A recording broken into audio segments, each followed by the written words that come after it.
a silver Sarah, you taste the crown. You thirst for blood from the roses in hand. We met online on Grindr.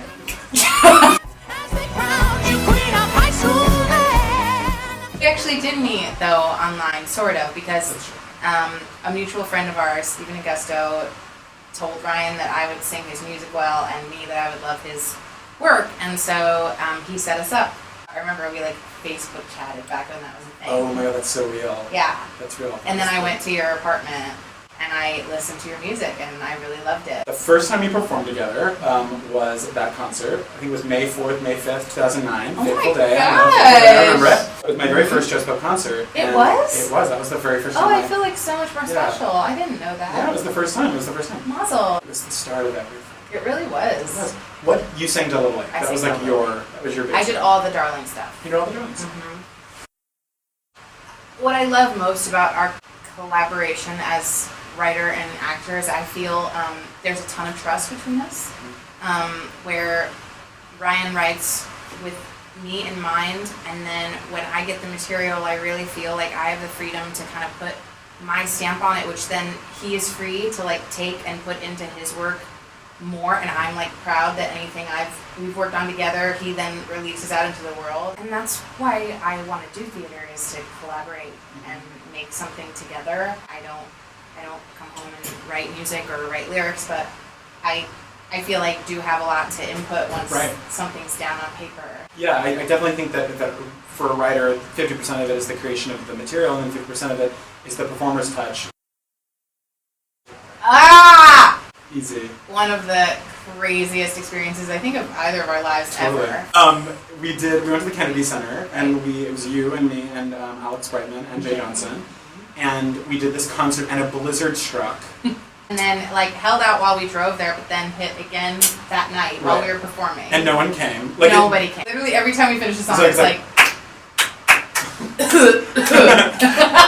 especially doing Song of the Dead Fairy, which is like there's a clapping section, and no one is there. Except you in the background Right, clapping by yourself. Exactly, no one It's can. so lame. Oh, and then the next morning, we call a car. We call a car to pick us all up, you and me. To take us to the Amtrak station. To the Amtrak station, and then like we're like all waiting there with our luggage in like 3 feet of snow, all of us. And then I call the company, and she goes, "Ain't nobody coming to pick you up, honey." And we're just like, okay. So we literally walked. I mean, you know when your parents are like, when I was young, Yeah, we walked 2 miles barefoot through the snow. No, we actually did do that. Actually, yeah. And Jay Johnson, the best man ever, carried, because of course I'm a woman, so I bring a lot of luggage. He carried my suitcase over his head the entire way. It was the worst, but slash memories. Slash memories. Yeah. I guess would be the Ballad of Sarah Berry. Brian Loudermilk always says that when he watches that song, he feels like he's being clicked into a ride, and you know how like it's like click, click, click, click, click, click, and then like by the time it gets to the end, it's like ah! And he always says that, and I think that's so real because that song is just, it's so exciting, and I love doing that. I would say my favorite is Map of Scars. I just thought that you brought so much incredible personal experience to it, and it was just really, it was very emotional and very sweet, and it was very powerful. Thank you. Oh my gosh, I always do Hand in Hand. It's a great song that I wrote. Thank you so much for writing that for me. That's right, I did. You want a song that you know you can knock out of the park every time, no matter what, sick, well, bad day, good day.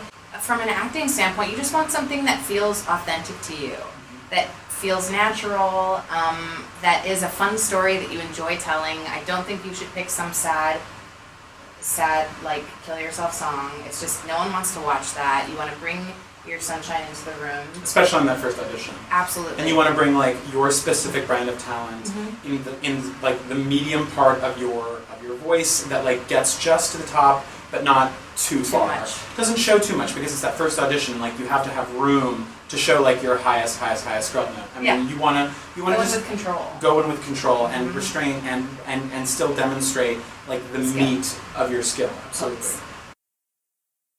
So Lindsay, what's our business called?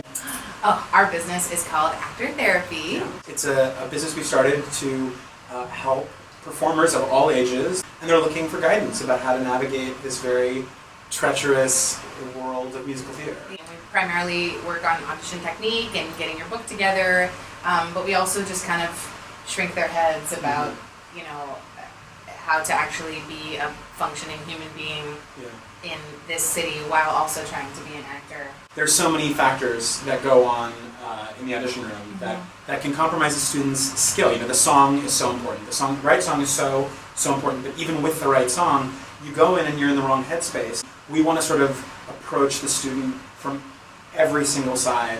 It's been really awesome and a really like a big community that I'm really proud of. Good talk.